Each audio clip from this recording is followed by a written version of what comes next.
శ్రోతలు, మీ బైబిళ్లు తెరవండి. ఈరోజు మన పాఠం జకర్యా గ్రంథం 11వ అధ్యాయం 13 నుండి 17వ వచనం వరకు. జాగ్రత్తగా వినండి. యెహోవా నాకు ఆజ్ఞ ఇస్తూ అన్నాడు, ఎంతో అబ్బురముగా వారు నాకు ఏర్పరచిన క్రయధనమును కుమ్మరికి పారవేయి.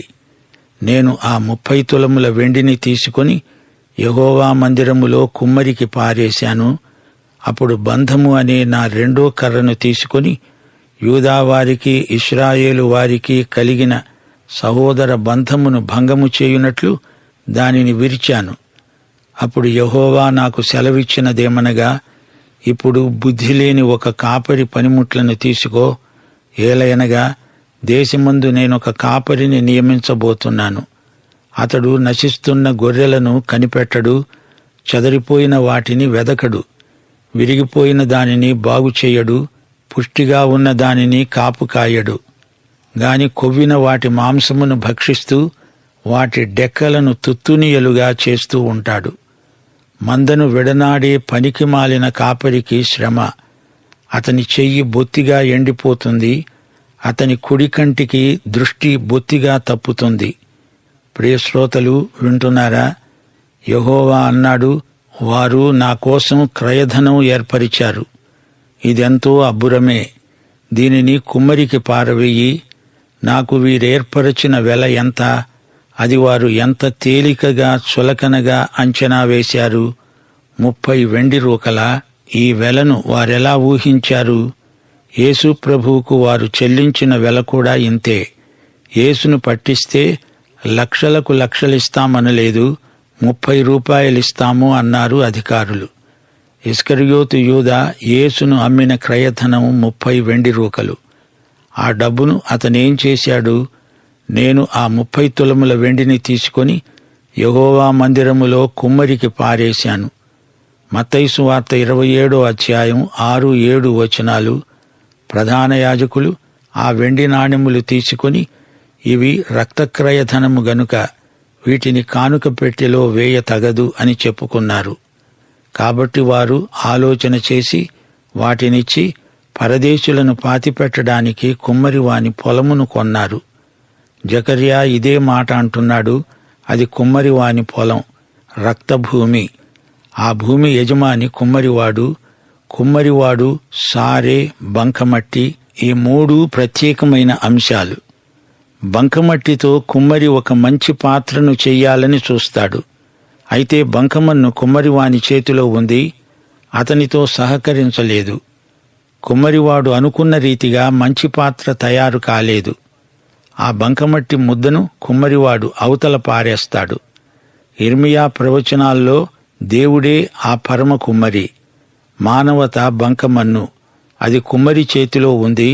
తాను ఒక మంచి పాత్రను తయారు చేయాలని దేవుని సంకల్పం. అయితే బంకమన్ను కుమ్మరికి పూర్తిగా లోబడాలి, సహకరించాలి. లోబడకపోతే దాన్ని తీసి అవతల పారేస్తాడు. అది కుమ్మరివాని పొలంలో పడిపోతుంది, అది పనికిరాదు. యేసుక్రీస్తు వెల 30 వెండి రూకలని నిర్ణయించబడింది. యాజకులు ఆ రూకలు యూదా పారేస్తే తీసుకున్నారు. వారు భక్తిగల నాయకులు గదా. అప్పుడు కానుక పెట్టెలో, ఖజానాలో ఇది వేయకూడదు, అది రక్తధనం. అందుకని ఆ డబ్బుతో కుమ్మరివాని పొలం కొన్నారు. అది నిరుపేదలను, పరదేశులను పాతిపెట్టే స్థలం. ప్రియ శ్రోతలు, గమనించండి. మన ప్రభువైన యేసు కుమ్మరివాని పొలంలో పనిచేశాడు, చేస్తున్నాడు. ఈ కుమ్మరివాని పొలాన్ని ప్రభువు కొన్నాడు. ఆయన చెల్లించిన వెల చాలా గొప్పది. వెండి బంగారముల వంటి క్షయ వస్తువులు కాదు. ఆయన చెల్లించిన వెల తన ప్రశస్త రక్తం, పవిత్ర రక్తం. ఈ లోకం కుమ్మరివాని పొలం. అన్నీ విరిగిన పాత్రలే, పారవేయబడిన పనికి మాలిన మన్నే. భౌతికంగా, మానసికంగా, ఆధ్యాత్మికంగా మానవులందరూ విరిగిపోయిన పాత్రలు. పరమకుమ్మరి ఎవరో కాదు, ప్రభు అయిన క్రీస్తే. చెడిపోయిన ఈ బంకమన్నును పరమకుమ్మరి అయిన యేసుక్రీస్తు తిరిగి చేతికి తీసుకుంటున్నాడు. పరిస్థితులు అనే సారెపై వేస్తున్నాడు. ఘనత నిమిత్తమైన పాత్రగా దానికి రూపురేఖలు దిద్దుతున్నాడు. నీవు, నేను బంకమన్ను, యేసుక్రీస్తే కుంభకారుడు. ఈ రోజున అధిక సంఖ్యాకులు ఆయనను తిరస్కరిస్తున్నారు. అయినా ఆయన ఈ కుమ్మరి పొలంలో పనిచేస్తున్నాడు. ఆ తరువాత యూదావారికి ఇశ్రాయేలు వారికి కలిగిన సహోదర బంధాన్ని తెగదెంపులు చేయడానికి బంధం లేక ఐక్యం అనే నా రెండో కర్రను చేతపట్టుకొని విరిచాను. ఈ 2 కర్రలను విరిచిపారేశాడంటే ఇశ్రాయేలుకు వారి కాపరికి మధ్య సహవాసం పూర్తిగా తెగదెంపులైనట్లే. అయితే ఇది తాత్కాలిక క్రమశిక్ష మాత్రమే అని మరువకూడదు. కాపరి అయిన యెహోవా అంటున్నాడు, మీరు నన్ను అమ్మివేశారు, అన్యుల చేతికి సిలువ వేతకు మీరు నన్ను అప్పగించారు. అప్పుడే నిబంధన వీగిపోయింది. రోమియుడైన టైటస్ వచ్చి పడతాడు, దండెత్తుతాడు. మీరు లోకమంతటా నలుదిక్కులకు చెదరిపోతారు. అవును, మెస్సియా వచ్చాడు. జాతి యావత్తు ఆయనను తిరస్కరించింది. ఇంకా యూదజాతి అంతటా చెదరిపోయి ఉంది. ఇది చరిత్ర పలికే సాక్ష్యం. 15వ వచనంలో బుద్ధిలేని కాపరి ప్రస్తావన వచ్చింది. ఈ బుద్ధిలేని కాపరి అంత్యక్రీస్తే. అప్పుడు యెహోవా నాతో చెప్పిందేమిటంటే, ఇప్పుడు బుద్ధిలేని కాపరి పనిముట్లను తీసుకో. ఈ ప్రవచనాత్మక ఉపమానాన్ని జకర్యా అభినయించాలి. కాపరి పనిముట్లను ఇతడు తీసుకోవాలి. దేశమందు నేను మరో కాపరిని నియమిస్తాను. వాడు నశించే గొర్రెలను లక్ష్యపెట్టడు, చెదరిపోయిన వాటిని వెదకడు, గాయపడ్డ వాటిని బాగుచేయడు, ఆరోగ్యంగా ఉన్న వాటిని పోషించడు. కాని కొవ్విన వాటి డెక్కలను చీల్చివేసి వాటి మాంసం దిగమింగుతాడు. శ్రోతలు జాగ్రత్తగా వినండి. జకర్యా ఇంతవరకు మంచి కాపరిని మనకు పరిచయం చేశాడు. ఆ కాపరి 30 వెండి రూకలకు అమ్మివేయబడ్డాడు. శత్రువులకు ఆయన అప్పగించబడ్డాడు. రోమియుల శిలువపై ఆయన చనిపోయాడు, చంపబడ్డాడు. అయితే ఆ శిలువే ఇత్తడి బలిపీఠమైంది. దేవుని గొర్రెపిల్ల బలిపీఠమది. దానిపై లోకపాపమును మోసిన గొర్రెపిల్ల యేసే. తన గొర్రెల కోసమై ప్రాణం పెట్టిన మంచి కాపరి యేసే. ఇప్పుడు ప్రవక్త బుద్ధిలేని కాపరిని మనకు చూపుతున్నాడు. ఈ బుద్ధిలేని కాపరి చరిత్రలో ముందు రోజుల్లో కనిపిస్తాడు. క్రీస్తు రాకడకు అంత్యక్రీస్తు రాకడకు మధ్య కొంతకాల వ్యవధి ఉంది. ఈ సంగతి జకర్యాకు నిమిత్తం లేదు. ఇశ్రాయేలు శేష ప్రజకు ఈ ప్రవచనం చెప్పబడింది. బబులోను చెర నుండి తిరిగి వచ్చిన శేషిత ప్రజకు జకర్యా ఈ ప్రవచనం చెబుతున్నాడు. సంఘయుగం కూడా జకర్యాకు తెలియదు. సంఘయుగం ముగిసిన తరువాత అంత్యక్రీస్తు వస్తాడు. వీడే బుద్ధిలేని కాపరి. సంఘం ఎత్తబడిన తరువాత దేవునికి ఇశ్రాయేలు జాతితో కార్యక్రమం ఒకటి ఉంది. ఈ అంత్యక్రీస్తు బుద్ధిలేని కాపరి. ఇశ్రాయేలును ఏమి చేస్తాడో చూడండి. ఈ గొర్రెల కష్టసుఖాలేమీ అతనికి పట్టవు. వాటిని పరామర్శించడు. వారి ఆరోగ్యం ఎలా ఉందో చూడడు. వాటి క్షేమం విచారించడు. వాటిని చీల్చి చంపుకొని తింటాడు. వారిని పొట్టన పెట్టుకుంటాడు. గొర్రెలను తన స్వార్థానికి బలి పెడతాడు. అయితే గొర్రెలకు మంచి కాపరి యేసు. ఆయన గొర్రెల కోసమై తన ప్రాణం పెట్టాడు. యోహాను సువార్త 5వ అధ్యాయం 43వ వచనంలో ఆయన ఏమన్నాడు? నేను నా తండ్రి నామమున వచ్చి ఉన్నాను, మీరు నన్ను అంగీకరించరు. మరి ఒకడు తన నామమున వచ్చిన ఎడల వాణ్ణి అంగీకరిస్తారు. లోక పరిస్థితులను చూస్తుంటే అంత్యక్రీస్తు రావడానికి రంగం సిద్ధమవుతున్నట్లు అనిపిస్తోంది. వాడు చెప్పే వాగ్దానాలను లోకం నమ్ముతుంది. వాడు బుద్ధిలేని కాపరి, కపట కాపరి, నకిలీ కాపరి, దొంగ కాపరి. నీవెవరు, ఎక్కడి నుంచి వచ్చావు అని అతన్ని ఎవరూ అడగరు. అతని శుష్క వాగ్దానాలకు ప్రజలు సమ్మోహితులవుతారు. అతన్ని వెంబడిస్తారు. వాడు రావటానికి కొంతకాలం పట్టవచ్చు. కాని నేటి లోక పరిస్థితులు అంత్యక్రీస్తుకు అనుకూలంగా ప్రవర్తిల్లుతున్నాయి అనడంలో ఎట్టి సందేహం లేదు. మందను వదిలేసే ఆ పనికిమాలిన కాపరికి శ్రమ. అతడికి బాధ తప్పదు. వాని చెయ్యి, కుడికన్ను కత్తిదెబ్బకు గురి అవుతాయి. వాని చెయ్యి పూర్తిగా ఎండిపోతుంది. వాని కుడికన్ను గుడ్డిదవుతుంది. పనికిమాలిన ఈ కాపరికి విగ్రహాల కాపరి అని పేరుంది. విగ్రహం అంటే పనికి మాలింది అని అర్థం. అతడు మంచివాడు కాడు, అతనికి విలువ లేదు, అతడు గొప్ప వంచకుడు, మోసగాడు. ఓ వ్యర్థుడవైన కాపరి, నీకు శ్రమ, నీవు మందను వదిలిపెట్టి వెళ్ళిపోతావు. ఖడ్గం నీ చేతిని తెగ నరుకుతుంది, నీ కుడికన్ను గుడ్డిదవుతుంది, నీ చేతులు ఎండిపోతాయి. బుద్ధిలేని ఈ కాపరి వల్ల ఈ ప్రజలకు ఎట్టి ప్రయోజనమూ ఉండదు. అయినా లోకం అతని వెంట పోతుంది. ఇశ్రాయేలు మంచి కాపరిని కాదన్నది. దేవుడు వాగ్దానం చేసిన కాపరిని నిరాకరించినందుకు ఫలితంగా ఇశ్రాయేలు జాతి లోకమంతటా చెదరగొట్టబడింది. ప్రభు అన్నాడు, సువార్త యెరూషలేములో మొదలవుతుంది. యెరూషలేములో మొదలై సువార్త భూదిగంతాల వరకు వ్యాపిస్తుంది. అదే సువార్తను ఈ రోజున మనం ప్రకటిస్తున్నాము. సువార్త అనేక పద్ధతుల్లో బోధించబడుతోంది. భూదిగంతాలకు కూడా సువార్త ప్రసరించాలి. అందరూ సువార్త వినాలి. ఇది ప్రభువు ఆజ్ఞ. ఇంచుమించు 2 సహస్రాబ్దాలుగా ఈ సువార్త ప్రకటించబడుతోంది. పనికిమాలిన కాపరి వస్తాడు, అన్నీ అబద్ధాలే చెప్తాడు, గొప్ప గొప్ప వాగ్దానాలు చేస్తాడు. అతడొక మహా రాజకీయవేత్త, వాగ్దానాల వెంబడి వాగ్దానాలు గుప్పిస్తాడు. ఓ కపట కాపరి, అయ్యో నీకు శ్రమ అంటున్నాడు దేవుడు. తన కన్నులతో మందను చూచినవాడు కాడు, అతని కండ్లు పోతాయి. తన కన్నులతో మందలో బాగా బలిసిన గొర్రె కోసం చూచాడు, దాన్ని కోసుక తిందామని అలా చూచాడు. అందుకే అతని కంటికి కత్తి దెబ్బ తగిలింది, కన్ను కాస్తా పోయింది. తన చేత్తో గొర్రెలను కాపాడాల్సింది పోయి వాటిని, అందులో బాగా బలిసిన వాటిని చంపుకొని తింటున్నాడు. అతని చేతులు తెగ నరకబడ్డాయి. అలాంటి చెడ్డ కాపరి మీదికి కఠిన శిక్ష రాబోతోంది. అతడి కుడికన్ను గుడ్డి. ప్రకటన గ్రంథంలో అబద్ధ కాపరికి విధించబడిన శిక్ష వర్ణించబడింది. ఈ కపట కాపరే అంత్యక్రీస్తు.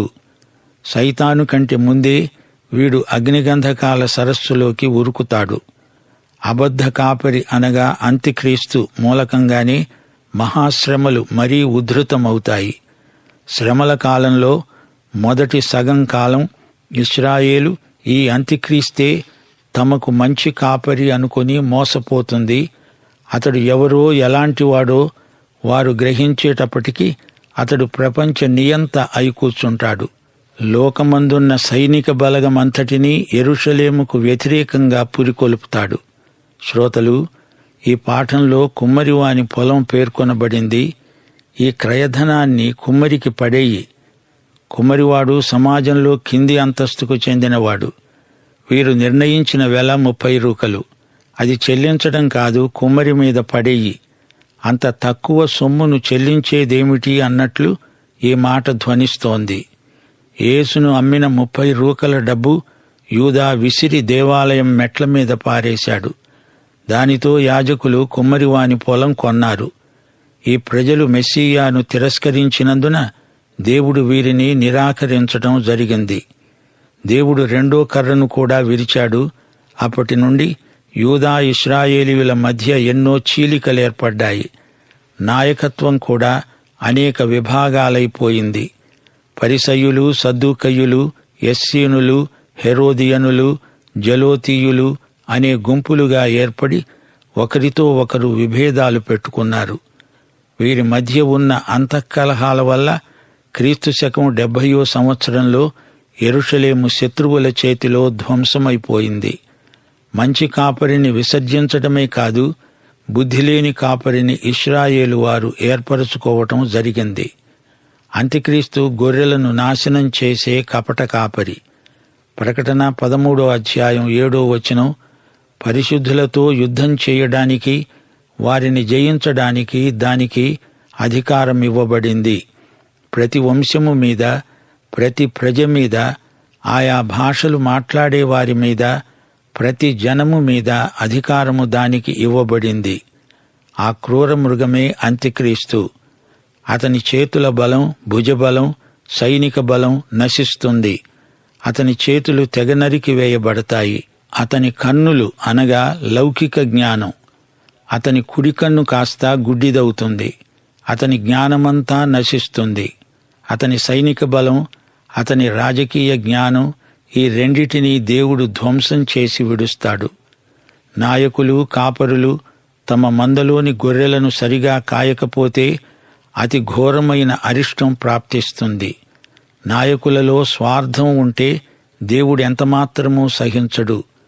నాయకులు తమ ప్రజల విషయమై దేవునికి లెక్క అప్పగించాలి.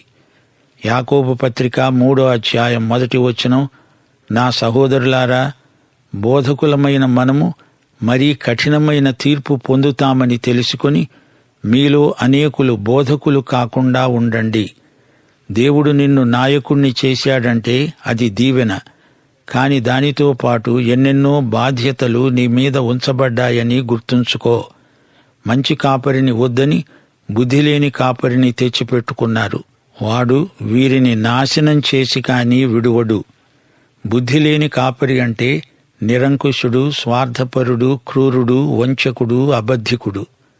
కొంతకాలం దేవుడు తన ప్రజలను బుద్ధిలేని కాపరుల చేతికి అప్పగించాడంటే ఇది వారి క్రమశిక్షణలో భాగమని మనం గుర్తించాలి.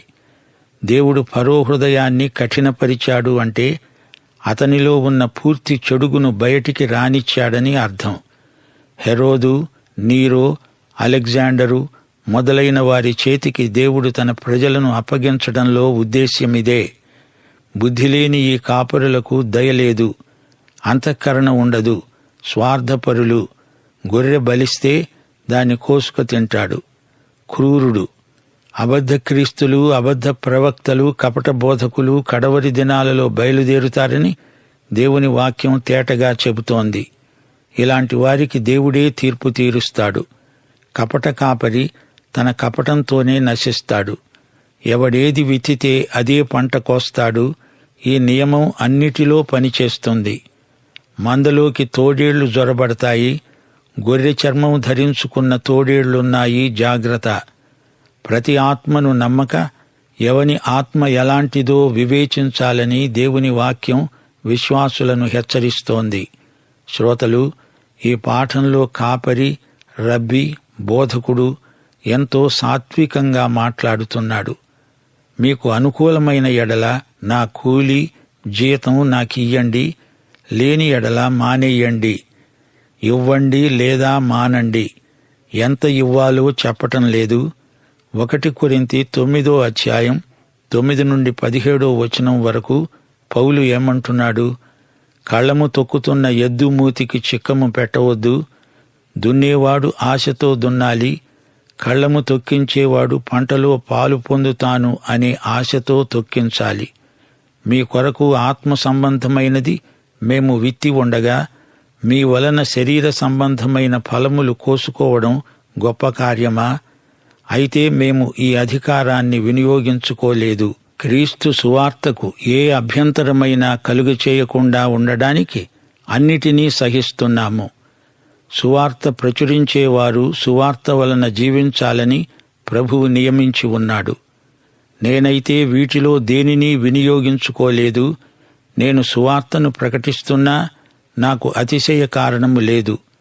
సువార్తను ప్రకటించవలసిన భారము నా మీద మోపబడి ఉంది. అయ్యో, సువార్తను ప్రకటించకపోయిన ఎడల నాకు శ్రమ. స్వచ్ఛందంగా వచ్చిన కానుకలకే ఎక్కువ విలువ ఉంది. అయితే కొందరు గొప్ప సేవను తేలికగా అంచనా వేస్తారు.